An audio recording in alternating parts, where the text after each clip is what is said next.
Hello, everyone, and welcome to Real Property Pros and Cons, episode 9-8. I'm just going to say hello, everyone, and welcome to Real Property Pros and Cons, where we help you find the pros and avoid the cons. So, again, I always do kind of a little spiel about something in the news. And so there's this really interesting article in Forbes magazine, and they said, when you need to update your estate plan, you're probably past due. What does that mean? Well, the article basically says you need to be proactive about updating your estate plan. You need to be proactive about making sure that there are no changes in the law that make it necessary for you to update your estate plan.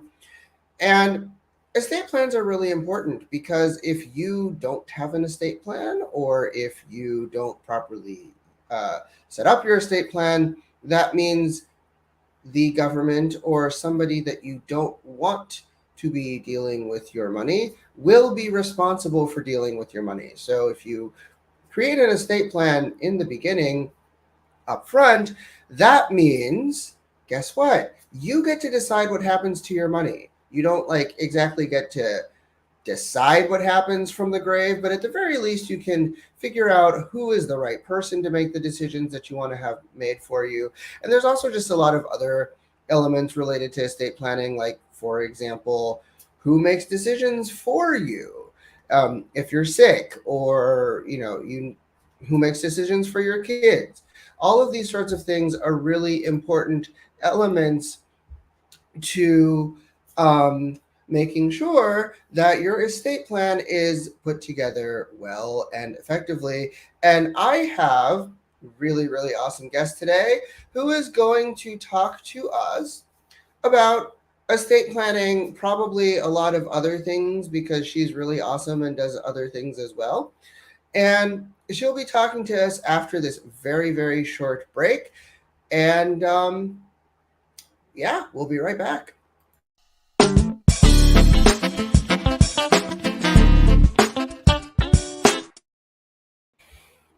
Hello, hi. So my guest today is Joan Rettinger. Joan Rettinger is an attorney licensed to practice law in California and is the founder of Rettinger Law. Ms. Rettinger Joan has a proven track record of success. She earned her JD, which is the professional degree that lawyers have, cum laude, which means with distinction, from California Western School of Law. While in school, she earned American Jurisprudence Awards in Community Property, Child Welfare Law and Policy, Business Organizations, and Contracts too. I'll ask her a little bit later what that actually is. In addition, she earned an Area of Concentration Award in Child, Family, and Elder Law. She spends most of her legal practice helping develop estate plans for average families with non-complex estates, reducing the impact of transferring assets through probate court, which is very expensive. And in all of her free time, because clearly she doesn't really have enough to do running her firm, she is an assistant professor at Cuyamaca College and the director of paralegal studies and the co-chair of the Business and Professional Studies Department, where she helps shape future paralegals for the San Diego legal community, helping lower costs for clients and increase access to legal services for the local community. This is kind of interesting. She attended San Diego State University, and she was also awarded a Ronald Reagan scholarship and studied at New College in Oxford. She understands the human desire to protect children and plan for future generations. Joan's dedication to her clients, students, and her skill as an attorney makes her a great resource for adoption, estate planning, family, and juvenile needs. So I'm going to say, Joan, thank you so much for being here. Oh, and also, just on top of everything else that I mentioned in your wonderful resume, you're just an awesome person and a really great friend. So thank you for being here with us. Well, thank you for having me. I really appreciate it. So I guess the first really basic question is, When people think of estate planning, or I think when I think of estate planning, I think of like an estate. And when I think of an estate, I think of like this really expensive, big, beautiful house on a lot of acres, possibly in a foreign country. I mean, that sounds like a lovely estate to have or visit, but in reality, we're dealing with much smaller dollar amounts and lower dollar amounts. In California, you need to do, well, generally everyone needs to do future planning, but if you have more than $166,250 worth of assets, you can't use small estate declarations to deal with things after somebody passes. So in California and San Diego in particular, even if you only own a condo with no backyard or outdoor space, odds are you are over that dollar limit and need to come up with a plan. People have many assets beyond just real estate, though, that can push them over that limit. Right. Yeah, I mean, I think if you own real estate, if you own like more than a closet in San Diego, you're over that threshold. That's more than the down payment on a lot of houses, as a matter of fact. So, Mhm. um, so what are some other assets that people can own that would push them over that limit? So it depends on, normally it's a combination when you're dealing with that other assets. So people will have multiple bank accounts, savings accounts, and if they don't have a designated beneficiary for pay on death, then that stays with that person's estate. They could also potentially own cars, boats. We have lots of watercraft that are involved and people have developed and acquired off-roading equipment. Yes, you're dealing with a potentially depreciated value because it's an asset that somebody has and has been using. But when we count everything together, that could end up putting you over the $166,000 limit. And if you go over that $166,000 limit, does that in any way, does it cost more? Are there like Oh, significantly. are there Okay. implications to that? Yes. So if you are under, I mean, the full limit is $166,250. And if you're over that limit, you have to move into to collect assets. You're then looking at conducting a probate for those assets. But when we're under that limit, we can use a small estate declaration.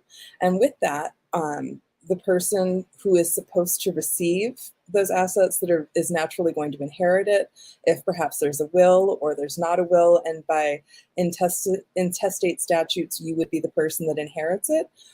We could draft that small estate affidavit and you present it to the person that has the asset along with the death certificate after 40 days, and you can collect the asset and all of the assets if you are under the $166,250 current limit.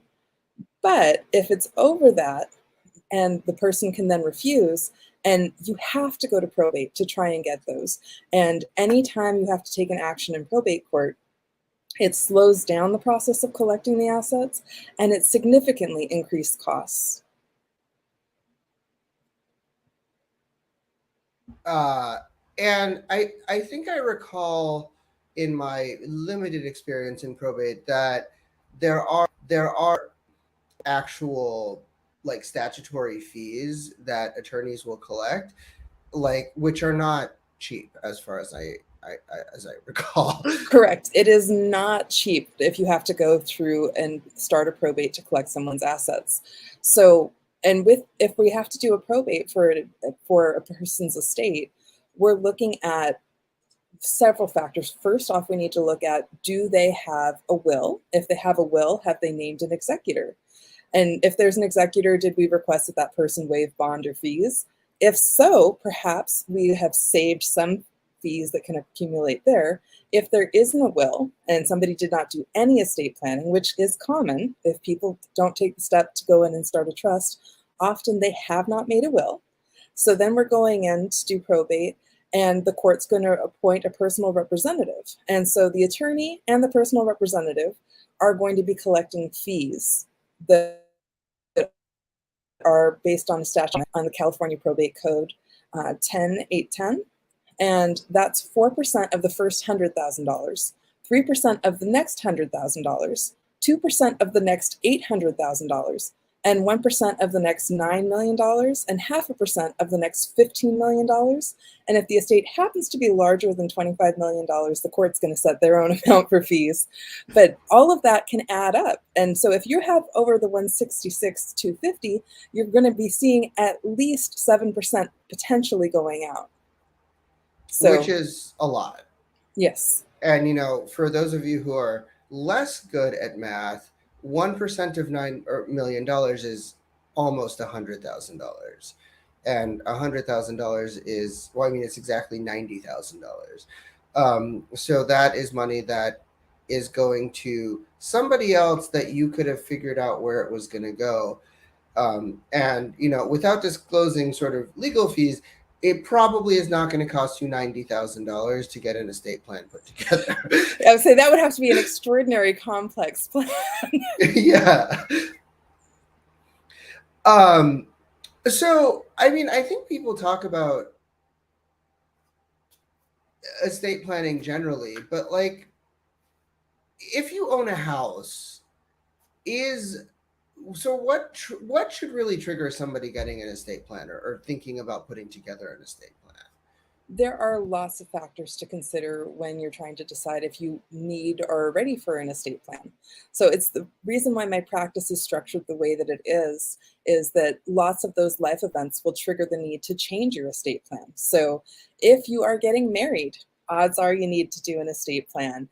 If you're getting divorced, if you adopt children, if you have the birth of a child anyways, if you start acquiring assets, if you buy a house, if you are changing structures around, if you happen to have a fight within your family and have decided, I definitely want somebody to not inherit something, the way we protect and make sure that happens is through the estate plan. If you have a medical diagnosis, that perhaps you have a future where you have to be concerned about Alzheimer's or dementia because that runs in your family, those are good reasons to do an estate plan quickly after diagnosis so that you can still make those decisions and have control over your assets and who's going to protect and look out for you when the situation changes going forward.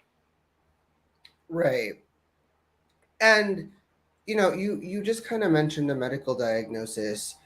I think a lot of people think about it in terms of inheritance, but does an estate plan or is estate planning, is it something that just focuses on what happens to your stuff?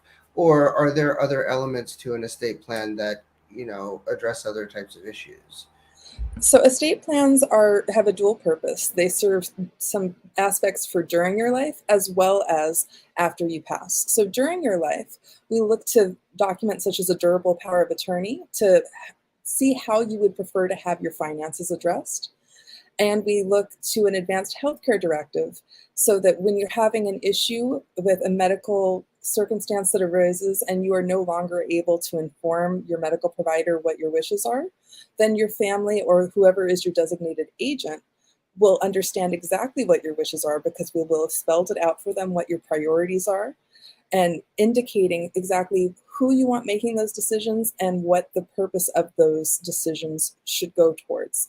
So some people are very concerned with the possibility of being left on continuing life support, whereas most people, that in my experience, are open to life support for doctors to attempt things for a very limited period of time. And when your family is going through that, having to make those decisions, you want to know exactly which family member you trust to follow your wishes versus the emotional pull that they're going to feel.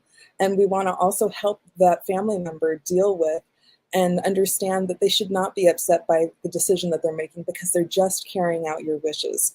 Being able to say, this is what I wanted. You're not doing anything to me that was not requested and that I don't support, really helps make sure that the family member making that choice does not end up with long-term guilt or issues or needing counseling because they've had to make the choice, whether it's to end life support, pivot treatments, something of that nature. Oh, Frantz, I cannot hear you at the moment. Oh, I think that's really important. And I've definitely heard a lot of estate planning attorneys talk about or mention, that it is kind of a gift that you can give your loved ones. And, I think of my own family or people that I care about. And regardless of how I feel about the decisions they may or may not want to make for themselves, I can at least stand on the fact that this is what they wanted, instead of me having to make a choice for them and guess what did they want. Yeah, and really, if the person didn't have capacity issues when they made that document, they are firm with their wishes that that was the direction that they wanted to go in. And perhaps it means that they've limited what they want to be exposed to or what they want their body to go through in the fight to potentially continue, or the quality of life. A lot of people will choose quality of life over quantity, and that can be difficult for family members to take and to understand. So that's where if we have a document that spells out why, and that exactly is the reason, that they want to make sure that they are engaged with their loved ones when they see them, that if they do experience dementia or capacity issues, that there's, and seeing loved ones starts to trigger issues for them, that we've decreased visitation because of that purpose, that people aren't just being denied to try and control the person, but to limit some of the panic that can set in when we change routines for people after dementia has progressed too far. So it's putting that full consideration out there so that the person that is making those choices can explain, and can explain to the person that is feeling frustrated in the family, because often going through these issues, there's division that comes up with how the family wants to respond in these emergency situations. So we want to just take the fighting out of the family so they can focus on moving through the difficult times together. Right. And do you find that estate plans really do accomplish that? Do people seem more peaceful and sort of? Oh, significantly. I mean, and part of it is the approach that you take to it. So families will have an easier time coming together if they know that that's the person's wishes. So although video estate plan or video documents explaining the estate or the will or trust are not the most common because they aren't legally binding, it can be very effective that they can see that you're not coerced, that you did support this choice. You can explain your rationale to them and help them find closure with that decision. So being able to say that this isn't my other relative who's going to be continuing to live, that I'm going to continue to interact with, I can't blame them for it, because indeed, this relative that's in distress, it's in their wishes, in their writing, and in their words. So they can see there's no manipulation. It takes down a lot of the tension that families are going through, and they really can focus on processing their own path through it rather than trying to control what's happening to another person. Yeah, I mean, it sounds like estate planning really can help, um, with that aspect of it and the emotional aspects, and making it just easier for people who have issues. And I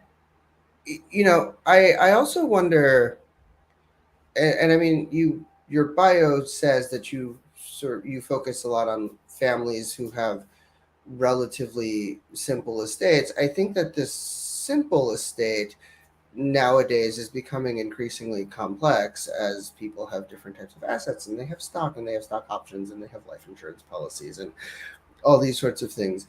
When it comes to real estate or real property, which is name of the show, I wonder, what are some estate planning mechanisms that people should think about if they, for example, own multiple properties, and especially if they own properties outside of the area. So maybe they own a property in San Diego, and then they own something in another state or another county. Like, are there special considerations there?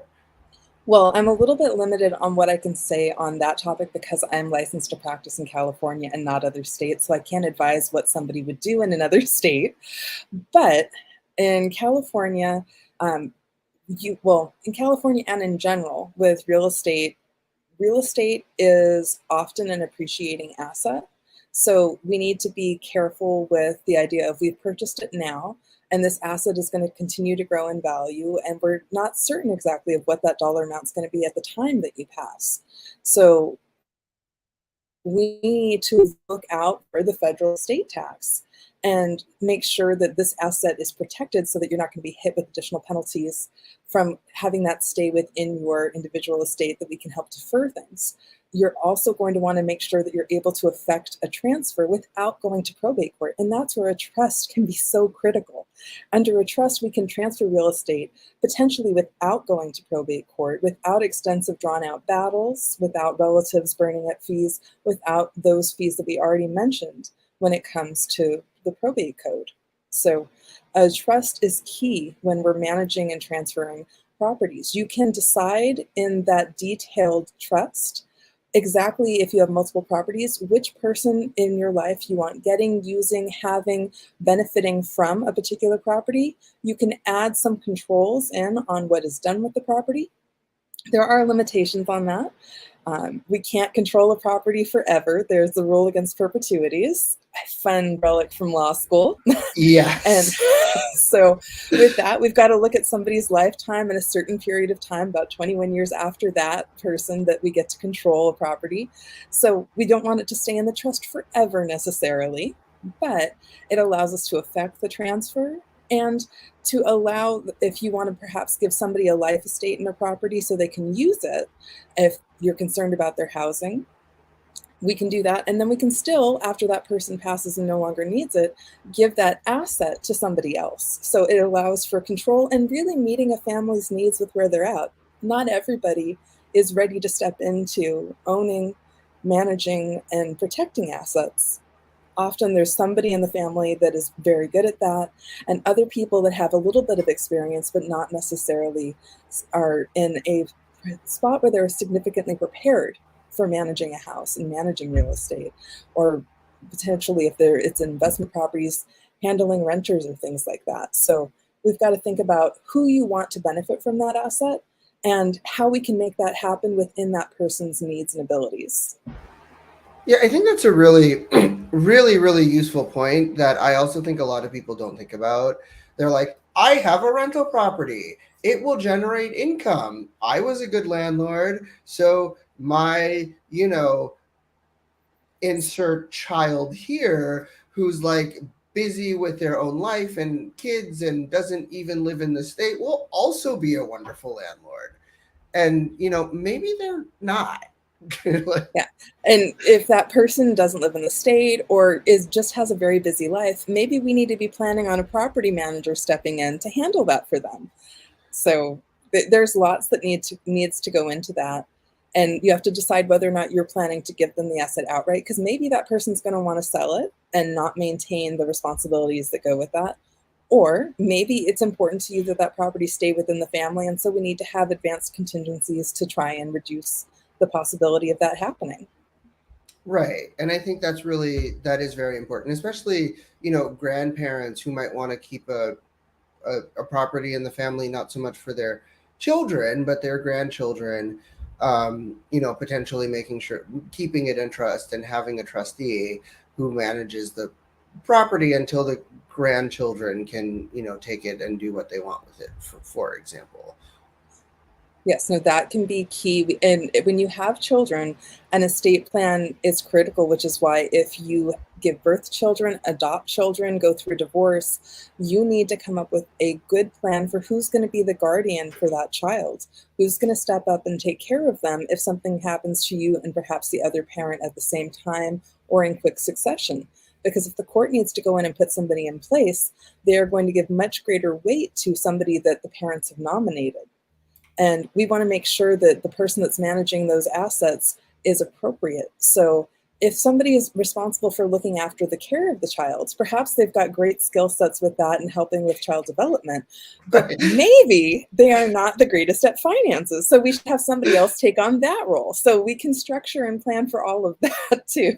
Yeah. I mean, one of the things that I often tell people when they talk about an estate plan and why it's necessary is think of everybody has that person. Like every family, there is one person in your family that you really don't like.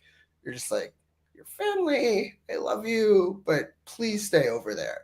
And just imagine that person making decisions about your life, about your children's lives, about your stuff.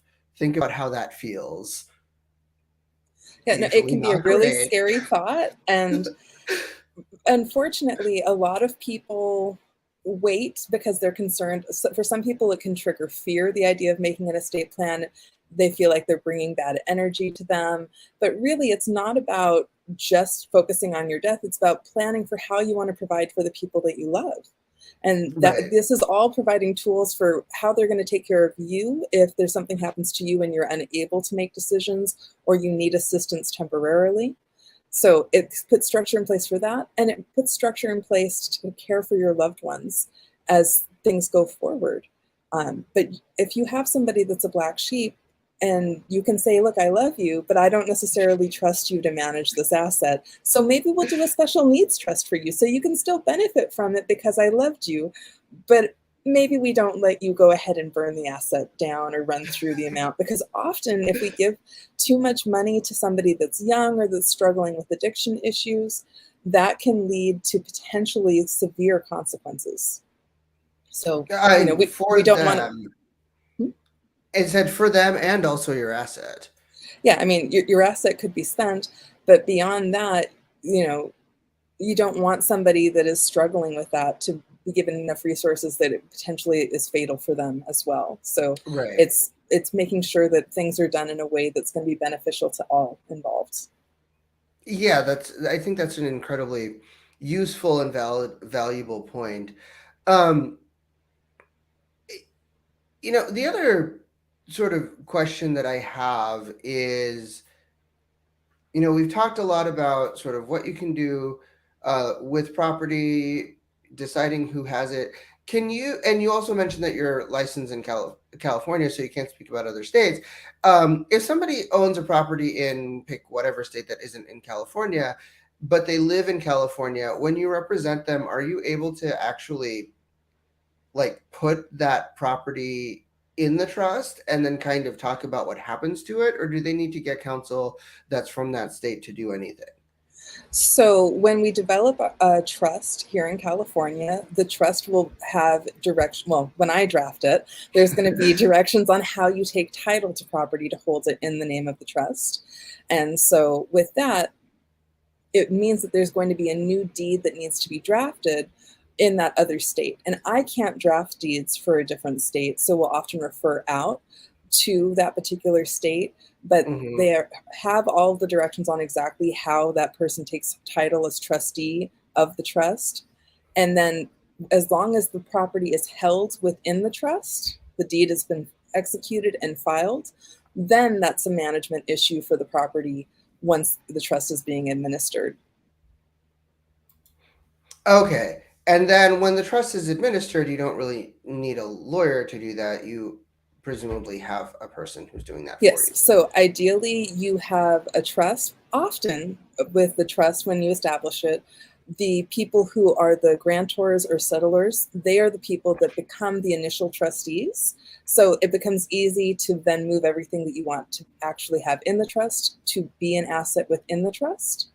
And then they'll have the opportunity to acquire assets, to document it, and when they pass, or when they lose capacity, or when they just get tired of handling things themselves, they normally have the purpose of the trust is we will then have a successor trustee, somebody that's going to come in when they're ready or when they pass to go over and take care of managing those assets. And I'd like people to have a few sets of successor trustees in place so that the document is going to be successful at living through perhaps potentially a few generations, because you never know exactly when someone may pass based on you versus the other person that you trusted to handle your assets. And so we'll have them take care of it. And so if something happens, and we are managing a trust after somebody's passed, so we have the property, the deed that's filed that says that it's held in the trust. And now we have a successor trustee that has all of the directions in the trust with what to do with that property. And then it's up to them to make sure that they complete and follow the trust document the way that is laid out and structured. So perhaps that means that they are distributing and transferring that property to somebody. Maybe they're giving the benefits of that property to somebody and making sure that it's well maintained until a certain point in time in the future. Um, so it kind of sounds like, my biggest takeaway from what you just said is having multiple people to kind of manage everything moving forward is really helpful, because then you put yourself in a position where no matter how long you are around, or no matter what tragedies may strike the people who are your trustees, there is somebody who is there if anything happens to you.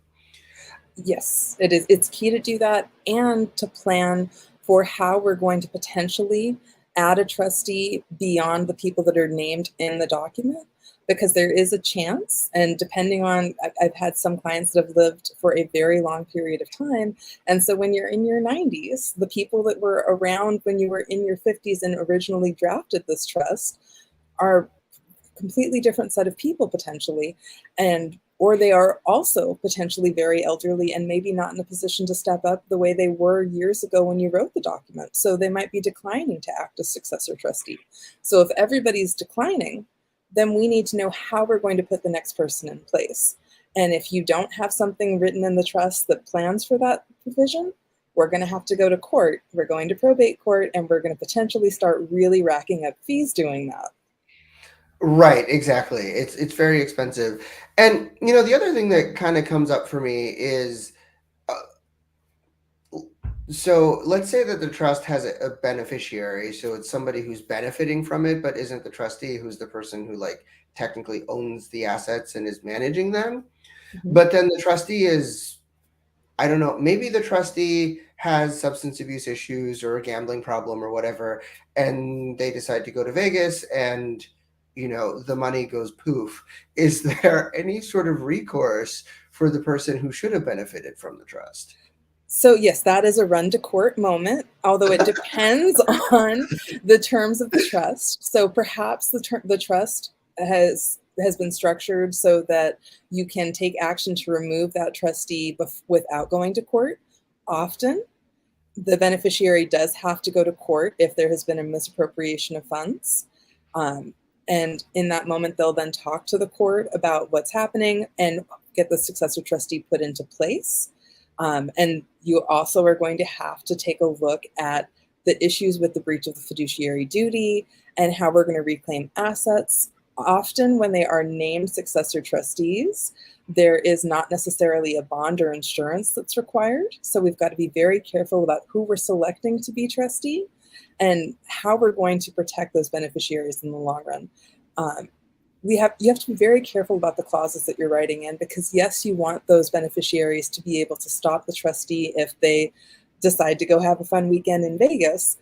But if the beneficiary just disagrees with the way that the trustee is managing that asset and they aren't doing anything that's particularly reckless, negligent, or fraudulent, we don't necessarily want that beneficiary who was not named as trustee to be able to pull the trustee off. The person that was the grantor and the original trustor, they have made that decision on who they wanted to be trustee because that's the nature of the way they wanted that asset to be managed. So there might be a disagreement between the beneficiary and the trustee.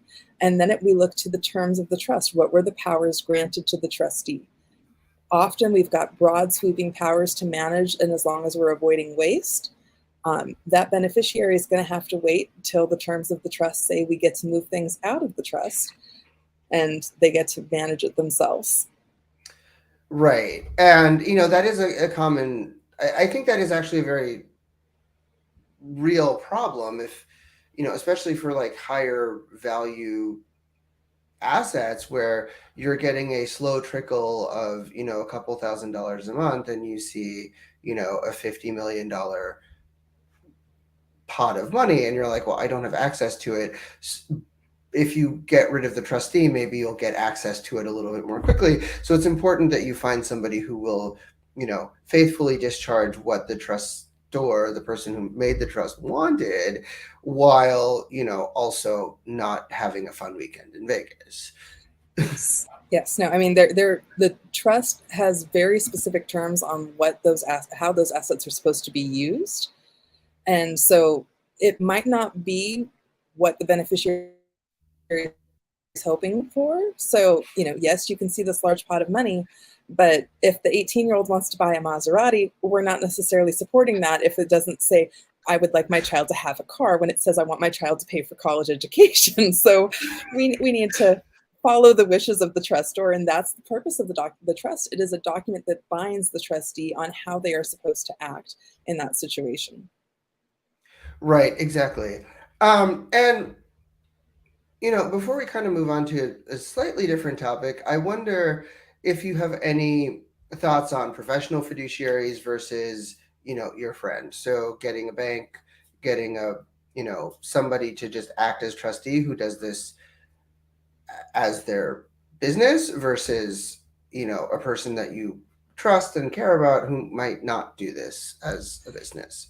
And it's a very mixed decision on that. Going with a professional fiduciary can be very expensive because there will be fees for everything they do for it. Whereas often when you are nominating a friend, they will waive fees or accept a smaller amount for the fee. But there's a standard rate that is going to be applied to a professional fiduciary doing it. So if we have a smaller estate, a professional fiduciary stepping into that place, because yes, you can trust that they will complete the wishes that you have.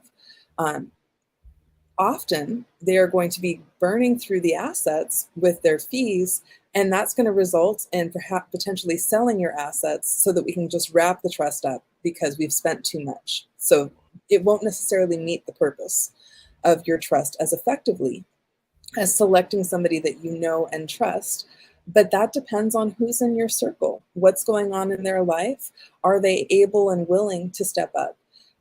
Often, one of the clauses that I'll recommend, if we have a list of multiple successor trustees and we have reached a point where everybody has declined, after that point, the next step that I would suggest is often having the beneficiaries nominate somebody, and based on their agreement, that person being able to step into place before we turn to a professional fiduciary, just to make sure that we're protecting those assets rather than having it go, we've gone through all of the known people that I've trusted that were the successor trustees, and now let's turn to the court to put a professional fiduciary in place. You have to also be very careful about that. I've seen instances where people have wanted a professional fiduciary, but rather than seeking somebody in particular, they have tried to nominate financial institutions to do it. It doesn't work just like that. So listing in your document that the person that's going to be your successor trustee is Wells Fargo or Bank of America or something like that is not going to be effective. So we want to make sure that we are taking the right course to establish that professional fiduciary in that role. So a specific professional fiduciary at Wells Fargo as opposed to Wells Fargo, which could be literally anyone who works in a multi-billion-dollar bank. Yes. We want to be very specific with what our role is and that person is agreed to step into it. Otherwise, even if you've nominated somebody but have not put a particular plan in place for that person to step into it, that person could decline and we're still going back to court to nominate somebody again and have the court put in a professional fiduciary too. Right. So it can get complicated if we haven't gotten that consent from the person that we want to step into that role. Yeah, I think that's really important. The idea of consent is really important in a lot of life contexts, including when you're asking somebody to really take their time to manage.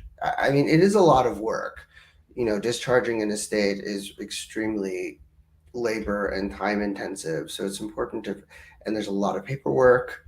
Mm-hmm. Yes, no, it's very time intensive, and you have to deal with the fact that most of the people that you're going to be talking to, the beneficiaries that are making demands, are often going to be emotional. So it's got to be somebody that has a good temperament and that's willing to deal with people that are going through some emotional strife, because the way that requests are going to be coming to them is often not going to be the ideal wording that you are used to when you're interacting with that loved one. So we want to make sure that the person is understanding of the situation, is ready to deal with the complex emotional issues that are going to arise, and that they're not going to back down from your wishes in that situation. Because if you pick somebody that is unwilling or unable to do that,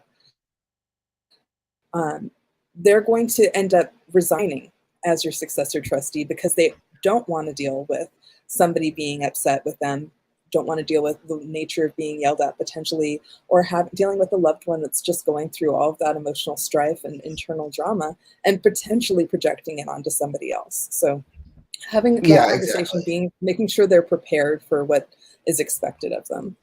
I think that's really helpful. I think that's really helpful and useful advice. And so I think the other piece that I kind of wanted to go to talk about is, you are an attorney, and now you are also teaching at Cuyamaca, and you teach in the paralegal program. And I'm curious, you know, a lot of what we've been talking about has been, legal experiences and legal stuff and going to court and all of that. I'm curious if you have sort of some crossover between your experience teaching and seeing people who become paralegals or otherwise go into the legal profession, and how that can benefit people in these sorts of situations, whether, so that they understand the legal processes, or, just because they thought everything you talked about was interesting.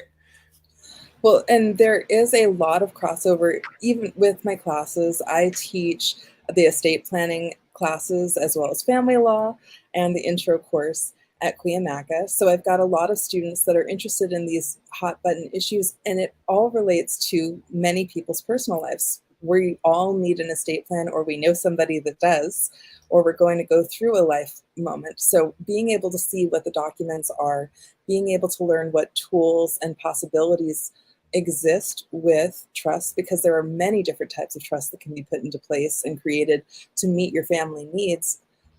It can be very empowering for my students to see what documents exist, what is out there. And then with that, they can go through and either when they start working for an attorney that is in that industry, they are well prepared with that. But also personally, when they do go around to create those documents, they will know the right types of questions to ask and what the potential tools are. A lot of people don't know what options exist. And really, as long as we're dealing within the realm of legality, we're not asking somebody for an illegal purpose. But beyond that, we can make many things happen in your estate plan in order to protect and further your wishes. We just need to know what you need and what your individual family goals are in order to make that happen. But people have, through the paralegal program, are able to see what those options are and even further their choices in their own personal life. And then professionally, it really empowers them going forward. And I wonder, I think that's incredibly important. And of course, people have careers as paralegals. I wonder, sort of, since I know that you kind of see both sides, the paralegal side and also the legal side, do you see benefits to being on the paralegal side as opposed to being on the attorney side? Do you see similar value? Like, what would you say about that? Well, there is a significant similar value because a paralegal and an attorney are both working towards the client's goals. And so with that, it can be a wonderful strength to have multiple sets of eyes and perspective when we're editing documents and creating documents. Um, with a paralegal, often they are going to be our point of contact. So when attorneys are managing 30 or 40 cases, um, perhaps we're not going to be available to talk to our clients as frequently as we would like, but we still want to share communication with them, share information and feedback if they do have questions or concern. And that's where paralegals are able to step in and really help express that information to our clients, make sure communication happens effectively and quickly. So paralegals can be key to helping that law office function and serving our clients effectively. Yeah, I think that's really important. And, it sounds like, and I mean, I'm an attorney, you're also an attorney, the sort of routine client interaction, especially at a higher producing firm, often is not with the attorney. It is really often with the with a paralegal, and not even the associate. It's really kind of with a paralegal, somebody who's there for case management as opposed to, making the decisions. Yes, and those paralegals stay up to date on the case. They're getting information directly from the attorneys and the people that are managing the case. So you can still get effective information, and you just have easier access to it because that paralegal is not running to court. That paralegal is going to be helping prepare the documents. They're going to be staying up to date on what's going on in all of the cases, and they're able to help facilitate that communication for the client and attorney. So if the client has more questions, often they're going to be able to get in touch with their paralegal to ask that question and get a response quickly.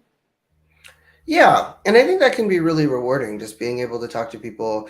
And I think also, I don't know how you are as an attorney, but definitely I think a lot of the time, attorneys will talk to the client. They will do a specific task, they'll prepare the estate plan, but they might not necessarily do the, continuous follow-up and say, well, how are things going, what's going on with this, that a paralegal might do. It depends on the law firm. But I really do think that a lot of times the paralegal is the person who gets to see what happened, what is happening, in a way that attorneys might not. Yes, no, clients can be a lot more they can divulge a lot more information to that paralegal. They feel often very at ease in that situation. They feel like it's somebody else that is not necessarily as intimidating a figure to have that conversation with. And they also don't necessarily feel as bad. I've had many clients that were concerned with how much of my time they were using. And they don't often have that same level of concern with the paralegal because they see them as being somebody that's there to support them, and they'll work through potentially an issue with the paralegal and that'll alert the paralegal that can maybe bringing it on to me, but perhaps they're just able to help things wrap up and resolve that way too. So if we're having an emotional issue or moment, just that some simple guidance and being able to get that communication with supervision from the attorney, the paralegal is going to be helping that person through it. So it can be very effective that way. Yeah, I think that's really, really valuable. Well, looking at the time, we have a couple of fewer questions. So we will take a really short break and come back for our Ask the Pro segment.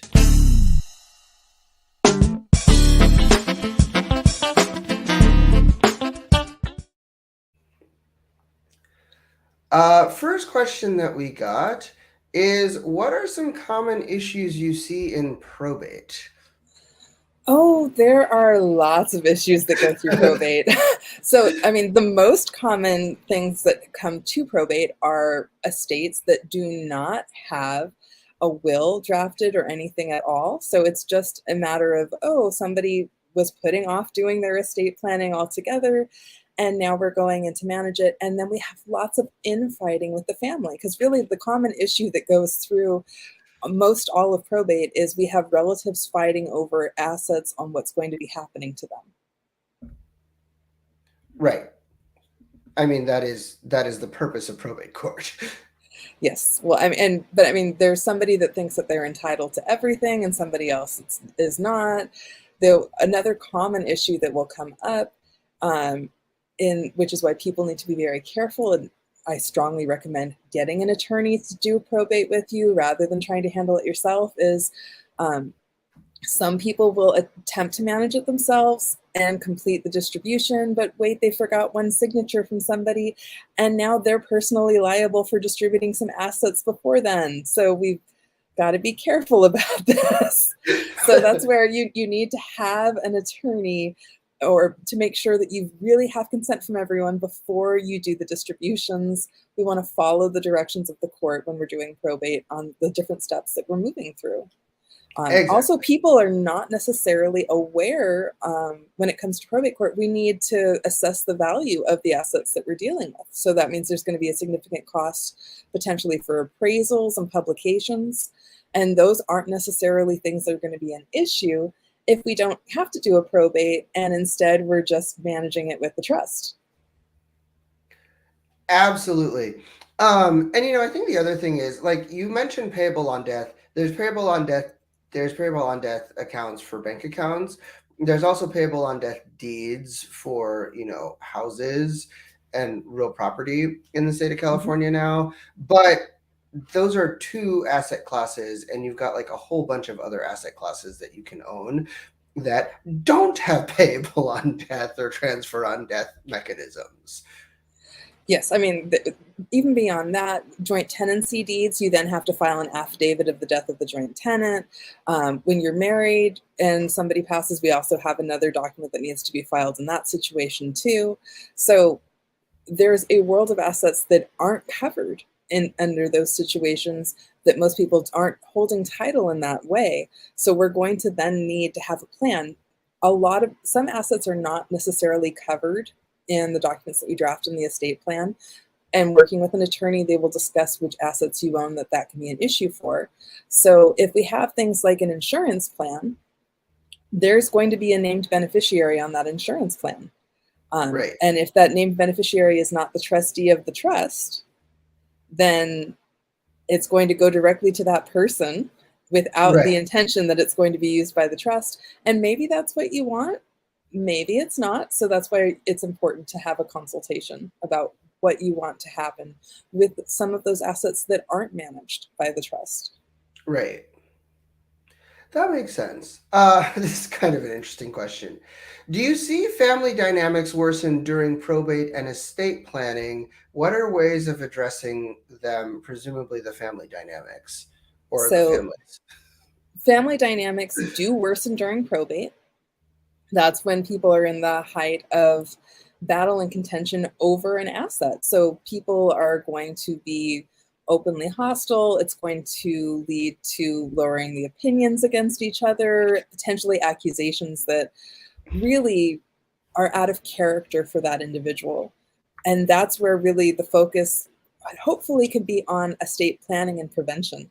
And so if we have the estate plan that creates the structure that we simply have to follow, then there's no reason to lash out at the person that you think is getting something against with that person's wishes, because we know we're following their wishes. We know that it was that person's asset and they get to decide how they're handling it. With an estate plan, we can also do those videos and things to help soften the blow. We can have letters. If you've decided to omit somebody, perhaps you want to explain to them why you've made that choice, why you think that it's not in their interest, or if you've decided to do something like a special needs trust, that person might need to have it explained to them exactly why you think that they are in need of that support, and having that other person still manage that asset. Whereas if we're going through probate, families are going to potentially attack each other a little bit more. Often families that seemingly got along very well are going to have all kinds of issues run to the surface. And in those instances, it can be difficult to quell, because until the situation has actually resolved in probate court, often the family is not going to come together in a healthy way. Or they'll Right. often come together all against one person that they've decided is the villain in that situation. And Right. that's not what the person who's passed is often planning for. Right. The idea is normally, I want my family to move forward in a peaceful way, in a happy way, and that they're going to be able to benefit and enjoy the assets that I have accumulated during my life. You can't take it with you, but you can ensure that the people that are going to be able to carry on your memory can enjoy it, rather than fight and destroy each other over it. Exactly. And I mean, just a quick aside, you know, I did see an article, I don't know when, but 15 years later, apparently James Brown's estate has now finally been, settled and closed out. And Good. 15, but I mean, just imagine 15 years, those 15 years were legal fees, being paid out to lawyers and Oh no, family members.